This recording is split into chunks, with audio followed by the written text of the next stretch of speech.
So the purpose of this video is to help you when you're creating levels. Everyone has their own techniques and personal styles, but this is an overall guide of tips and hints that may help you. Most of these pointers are suggestions by the creator Jack, of course, but I've paraphrased in the interest of time and for my own taste. So let's get started. The first question you want to ask yourself is whether you're going to plan it all out or not. While all levels should have some planning in their origins, the preference of the creator is really the driving factor here.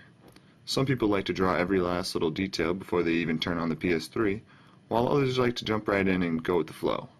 I've created both ways, and for me it helps to have drawings to refer to and use as a guide. I never follow them precisely, but they help to keep me organized so I don't forget anything. However, if you have ideas and blueprints, it's important to remember that they aren't set in stone. Often what looks good on paper may not translate perfectly into the game, so be ready to modify your ideas to fit LBP. I always want to create, but sometimes I'm just not sure what to make.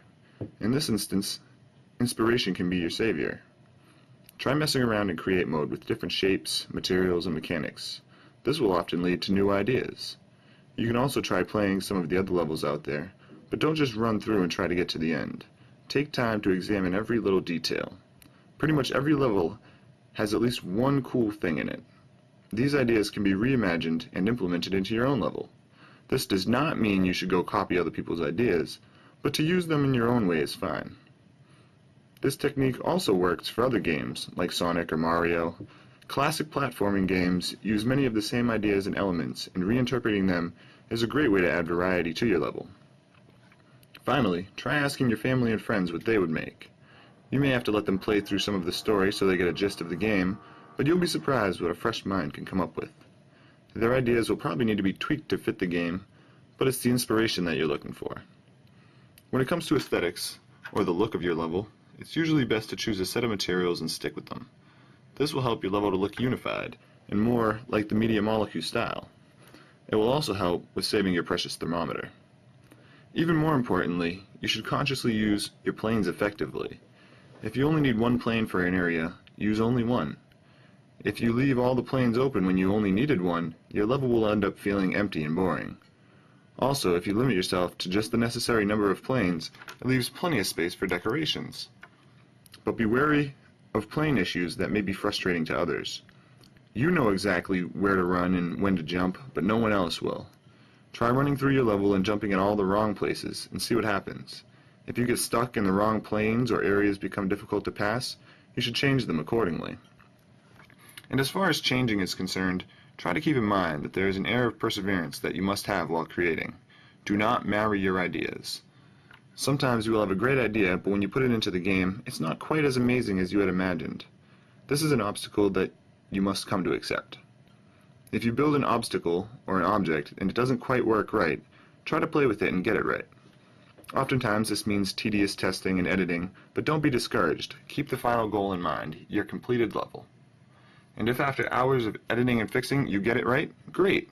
But remember that it's sometimes better to rebuild the object knowing what the initial problems were, than to leave the original that you've repeatedly edited. This will allow for a cleaner, more precise, and less thermo-intensive creation. Now occasionally you may realize that your initial idea just doesn't work. Sometimes you have to trash your ideas. It's horrible, yes, but it's all for the greater good. If an obstacle becomes a frustration to a player, they won't enjoy your level as much. The player should always know what to do and how to do it. If it's a challenge to do that thing, it's okay, but leaving the player without a clue how to pass is not okay. It always pays off to have the best, most intuitive, and creative creations in your level. It's worth taking the extra time and energy to get them just right. So now you've been inspired, you have some cool ideas for obstacles and decorations, and you want to start making your level. But where do you start? Well, each level can basically be separated into three parts: the beginning, the middle, and the end. The beginning of your level is crucial. This should wow the player and make them want to see more. There are a lot of levels out there to choose from, so you have to stand out from the crowd. Remember, first impressions are important, so put your best foot forward. The middle of your level is where the real juice and guts are. This is where the cool obstacles and gameplay mechanics lie. It is important to ease the player into this. Obstacles should increase in difficulty and complexity over the course of the level. If you're introducing something new that will be used over and over again, start with the simple version that allows the player to get used to it and have fun with it. Later, this can become more challenging and dangerous. The end of the level is important because it's the last thing that your player will experience. There are basically 3 types of level endings. The first is the boss battle. Lots of people want a huge boss at the end of their level, but unless it's new and creative, it may be a waste. If it's something that you've seen over and over again, like dodging plasma balls while shooting the enemy with a paintinator, it may be best to skip it. Try to come up with new and different ways to kill your boss. The second type of level ending is the simple walk onto scoreboard ending. This really depends on the level. Sometimes it's satisfying, sometimes it's a bit of a letdown. You have to use your judgment on this one. The final type of level ending is the epic ride. This doesn't mean you need a complicated vehicle or a crazy route. It just means that you need to get the player to the scoreboard in a fun way. This builds up the excitement and leaves the player wanting more. I'm sure there are other ways to end your level, but these are a few of the more common ones. Try to choose the one that fits your level best and people will appreciate it. The length and pace of your level are also important features. You don't want a level that's too short because players will end and be like, is that it? But on the other hand, you don't want them to be halfway through your level going, when is this going to end? It's better to leave them wanting more than less. That way they'll check back in for the sequel. For pacing, try to space things out, but not miles apart. You don't want a player to be running down endless hallways, but you want to give them room to breathe between obstacles. A good method for this is to put a safe zone with a checkpoint after each area. This can just be a small platform that breaks up the areas and lets the player stop and relax for a second. This will also help you to create your level in sections, because sticking it all together can lead to serious problems later if you need to make changes. Just a few other things to keep in mind when creating. Sound effects are your friends. Try to play through a story level, with the sound off. It's not as good, right? Sound effects help to show what's going on and to make the experience more believable. They bring your creations to life. Try adding multiple sounds to an object if you can't find the one that's just right. You can even overlap 2 of the same sounds and tweak one to create new, unique sounds. Another important aspect of the sound effects is the timing. Make sure you hear the sounds at the right time. If you have a door opening, the sound should come at the same time, not before or after the door opens. Next up is point bubbles. Point bubbles are what gives your level replay value. If you have too many, they don't matter. Make each point worth collecting. Try to place them so that they can be collected for the combo multiplier, but not too easily. That way people will have to work to get better scores. Prize bubbles are just the opposite. They can be placed in crazy spots that are hard to reach, so when they are collected, it feels like an accomplishment. But don't fill them with useless junk. Save them for cool contraptions and complex text pieces.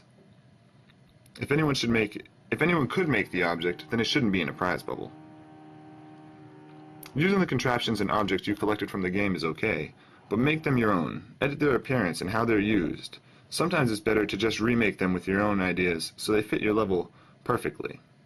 Also, spice up your scoreboard. It's the last thing that the players will see, so you should make it look great. You want it to be memorable so they come back for more. Finally, take the time to choose or make an appropriate seal and level description. The seal is the first thing that a potential player will see, so it has to be cool enough to get them to check it out. The description is what gives them the sneak peek of your level. A blank description means the creator didn't care enough to fill it in. Try to make it sound engaging and exciting. You want people to play your level over everyone else's. Take the time to set these up nicely and it'll pay off in the long run. Well, that's all I got for today. Remember, these are just guidelines, not rules. There's no right or wrong way to create a level, but these are some ideas that might help you bring your level to its fullest potential. For more help, ideas, and levels, check out littlebignetwork.com. It's the friendliest forum around. Now go create some.